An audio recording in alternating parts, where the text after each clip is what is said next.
Hi friends.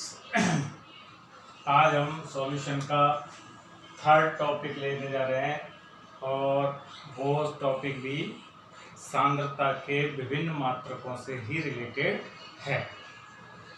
बच्चों, इसमें कल तक हमने पढ़ा था द्रव्यमान प्रतिशत, उसके बाद हमने आयतन प्रतिशत पढ़ा था, उसके बाद हमने पढ़ा था द्रव्यमान आयतन प्रतिशत ppm सांद्रता।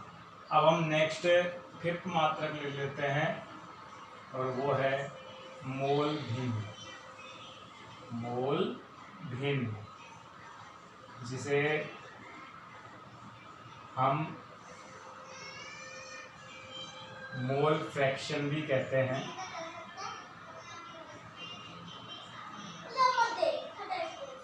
फ्रैक्शन भी कहते हैं और इसका एक नाम और है मोल प्रभाज्य। मोल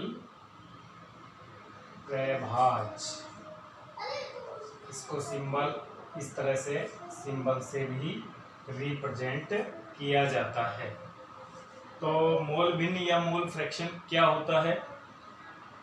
जैसे मान लो ये बिल्कुल जैसे विलयन के अंदर होते हैं, एक घटक होता है विलेय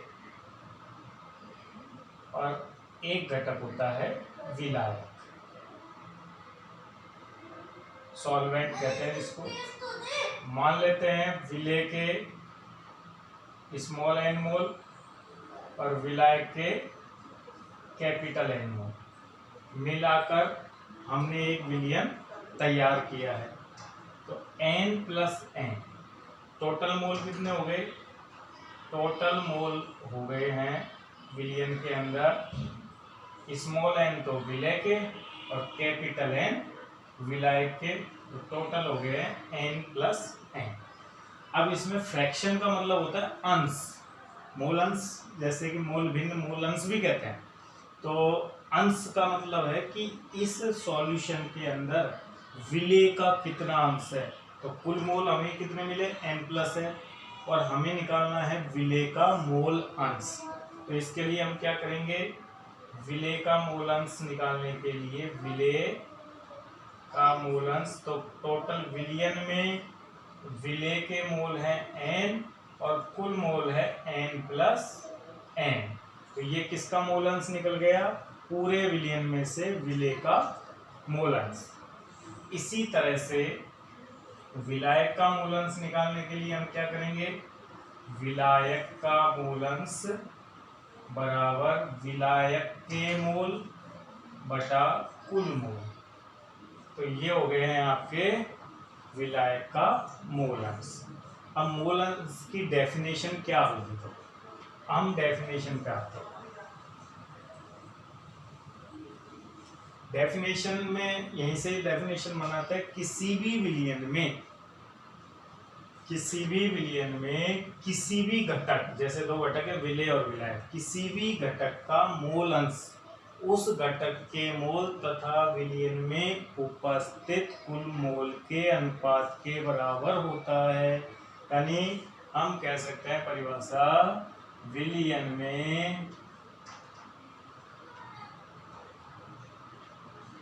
किसी घटक का मोल अंश या मोल भिन्न, किसी घटक का मोल अंश उस घटक के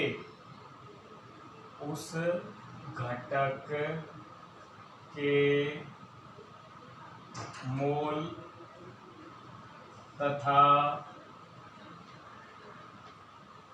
विलयन में उपस्थित कुल मोल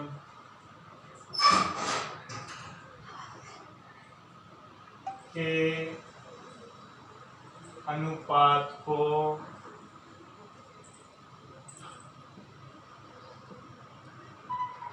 मोल अंश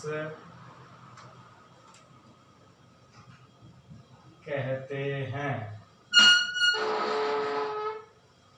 ये आपके पूरी परिभाषा हो गई कि विलयन में किसी घटक का मूल अंश उस घटक के मोल तथा विलयन में उपस्थित कुल मोल के अनुपात को मूलंश कहते हैं। तो मूलंश के लिए जैसे अभी आपको एक क्वेश्चन करके दिखाते हैं कि मूलंश निकलेंगे कैसे। तो क्वेश्चन है 46% एथेनॉल, बहुत फेमस क्वेश्चन है, कई बार एग्जाम में आया। एथेनॉल के जलीय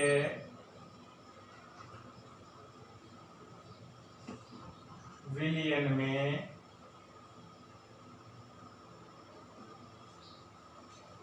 प्रत्येक घटक के मोल अंश की गणना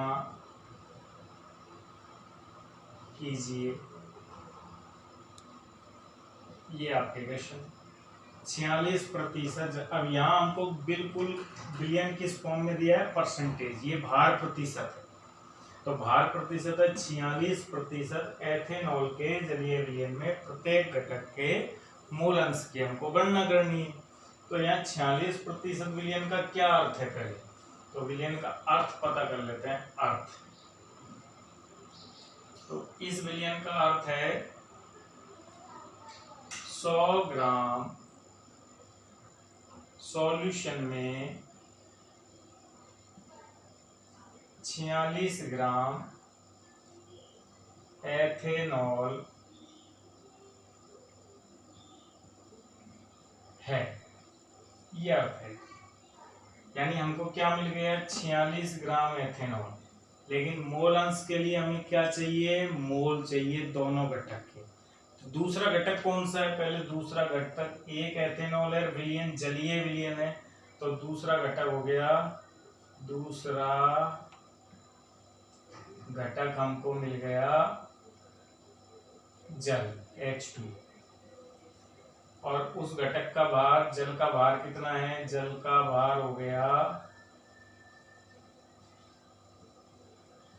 पूरा विलयन कितना है 100 ग्राम, तो 100 माइनस 46 यानी 54 ग्राम। तो दूसरा घटक हमको कौन मिल गया, जल 54 ग्राम। लेकिन अभी भी क्वेश्चन सॉल्व नहीं होगा, क्योंकि हमको क्या चाहिए, मोल चाहिए।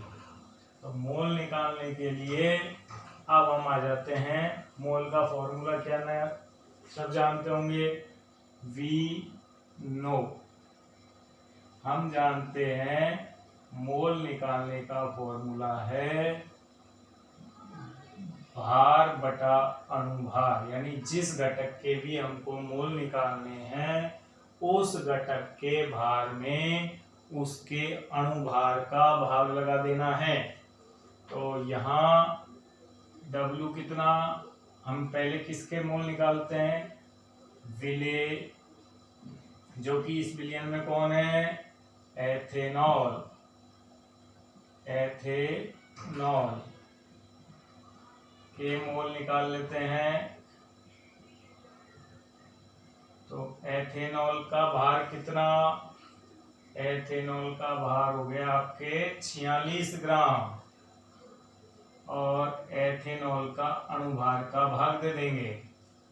अब एथेनॉल का सूत्र होता है C2H5OH का MW, कार्बन का कितना 12 इंटू कार्बन कितना है 2 प्लस हाइड्रोजन कितना है 5 और ये गिरा 6 और ऑक्सीजन कितना है 16, तो बराबर हो गया 46। यानी अणुभार भी हमको कितना मिल गया, 46 ही मिल गया। तो अब हम मोल निकालने में चूकेंगे क्या, बिल्कुल नहीं, क्योंकि मोल का फॉर्मूले में जमाओ। तो मोल जिसको हम छोटा m नाम दे देते हैं, तो 46 तो भार और अणुभार भी कितना है 46 यानी 1 मोल। अब हम जल H2O के मोल भी निकाल लेते हैं। तो H2O का भार, तो यहाँ कैपिटल W बटे MW। जल का भार कितना है? 54 ग्राम। 54 ग्राम। और जल का अनुभार कितना है? 18। तो आगे 3 मोल। कितने मोल? 3 मोल। इस प्रकार से अब हम मोल निकाल चुके हैं। अब मोल निकालने के बाद अब हम निकालते हैं मोल फ्रैक्शन यानी मोलांश। तो अब हम एथेनॉल यानी एथेनॉल के मोल निकालते हैं। एथेनॉल के फॉर्मूला ये था, छोटा n है 1/3 यानी 1/4। तो फिर जल के मोल कितने हुए? तो जल का मोल बटा कुल मोल यानी 3/1 + 3 यानी 3/4। और दोनों को अगर ऐड किया जाए तो 1 आ जाएगा। तो यहाँ हमको एक और इंफॉर्मेशन मिल गई है। कॉपी करना चाहते हो? कॉपी कीजिए। हमको एक और इंफॉर्मेशन क्या मिली, वो इधर लिख देता हूं। विलियन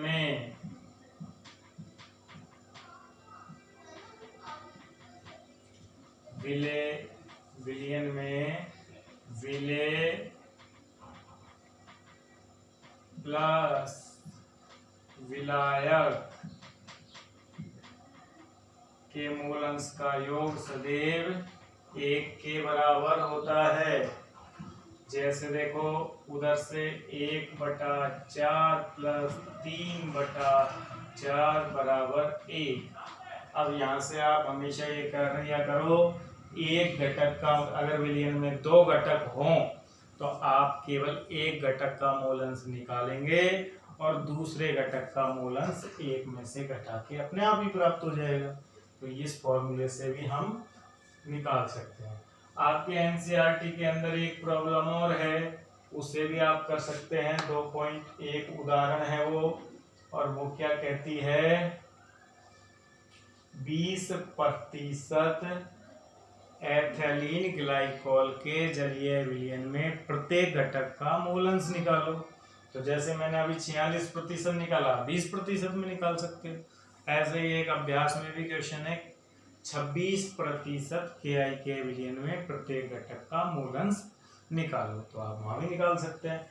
तो इस तरह से मूल अंश निकालने का ये तरीका है। अब हम मूल अंश के बाद एक और मात्रक को उठा लेते हैं यहाँ, वो है मोललता।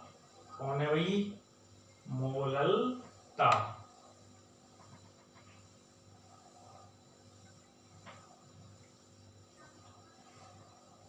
नेक्स्ट मात्रक लेते हैं हम, छठा मात्रक मोललता,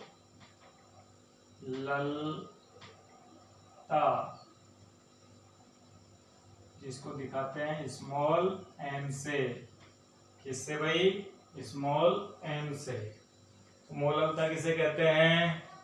मोललता की परिभाषा है 1 किलोग्राम या 1000 ग्राम विलायक में उपस्थित विलेय के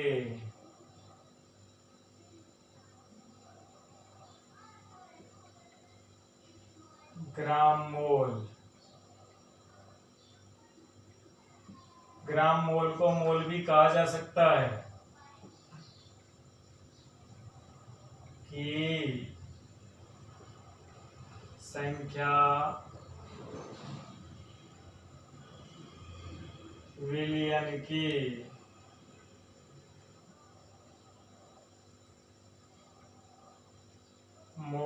सांद्रता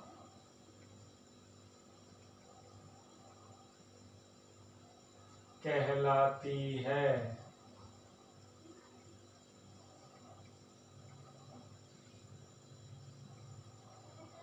परिभाषा हो गई, 1 किलोग्राम या 1000 ग्राम विलायक में उपस्थित विलेय के ग्राम मूलों की संख्या विलयन की मूललता कहलाती है। इसे स्मॉल m के द्वारा प्रदर्शित करते हैं। ये भी हो गया, इसे स्मॉल m के द्वारा प्रदर्शित किया जाता है। अब 1000 ग्राम, ध्यान रखना अभी तक पूरा विलयन लेते थे हम, अब केवल विलायक है। तो विलायक में विलेय के मूलों की संख्या विलयन की मूललता कहलाती है और इसे स्मॉल m के द्वारा ही प्रदर्शित करते हैं, कैपिटल M से नहीं। कैपिटल M से किया जाएगा मूललता। फॉर्मूला हो गया, मूललता बराबर विलेय के मोल, पूरे विलयन में विलेय के जितने भी मोल हैं, विलेय के मोल छोटा n बटा विलायक का भार। लेकिन विलायक का भार किस में लेना है? किलोग्राम में। किलोग्राम में। यही आपके मूललता निकालने का तरीका है कि आपको मूललता निकालने तो विलेय के मोल बटा विलायक का भार। जैसे आपको क्वेश्चन मिलेगा एक इस जगह पे,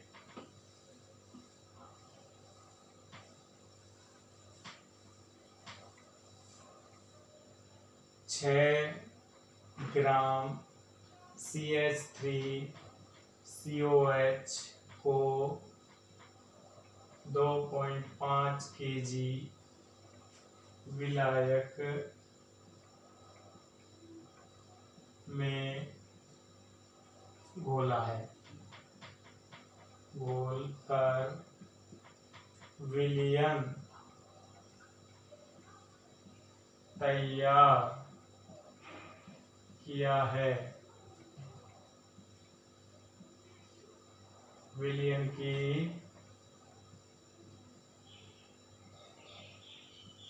मूललता बताइए।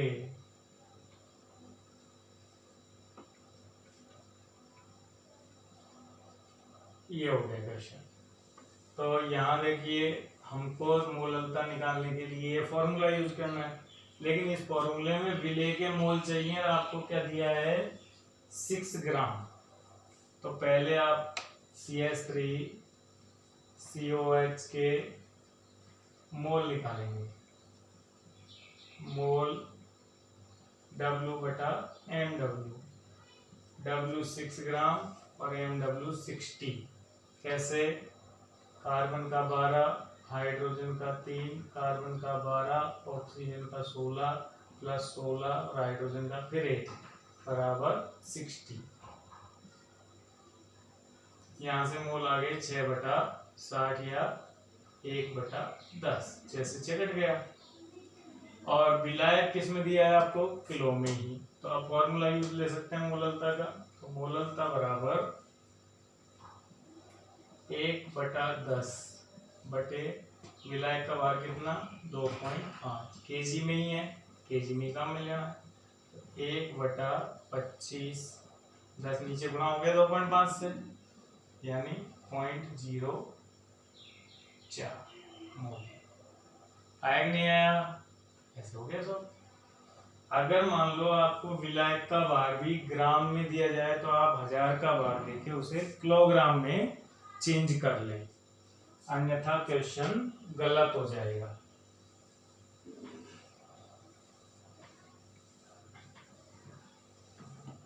जैसे एक क्वेश्चन आपको मैं बता दूं कि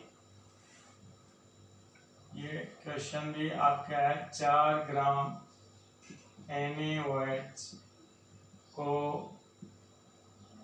250 ग्राम जल में घोलकर विलयन तैयार किया जाता है।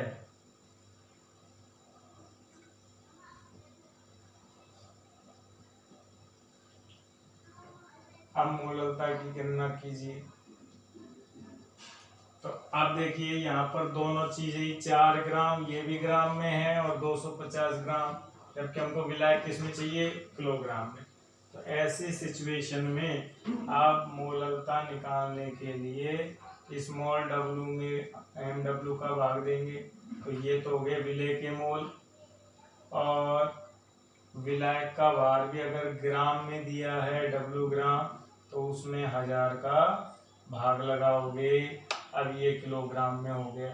पूरा फॉर्मूला हो गया W बटा mw, ये नीचे आ गया, इंटू कैपिटल W, ग्राम में अगर दिया है इंटू 1000, ये 1000 ऊपर चला गया।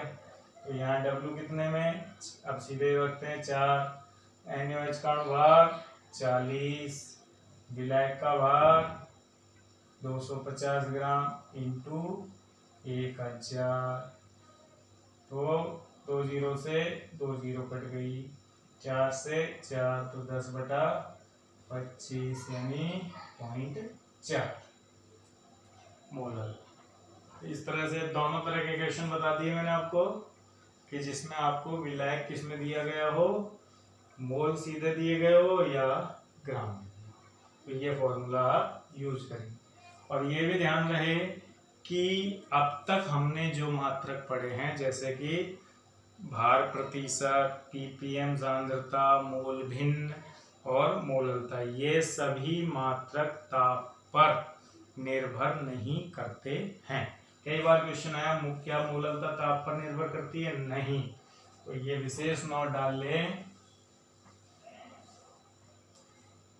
क्वेश्चन आता है निम्न में से कौन सा सांद्रता का कौन सा मात्रक ताप पर निर्भर नहीं करता है।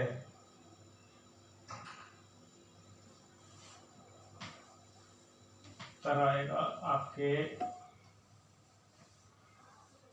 पहला है मोलरता, दूसरा है नॉर्मलता, तीसरा है मोललता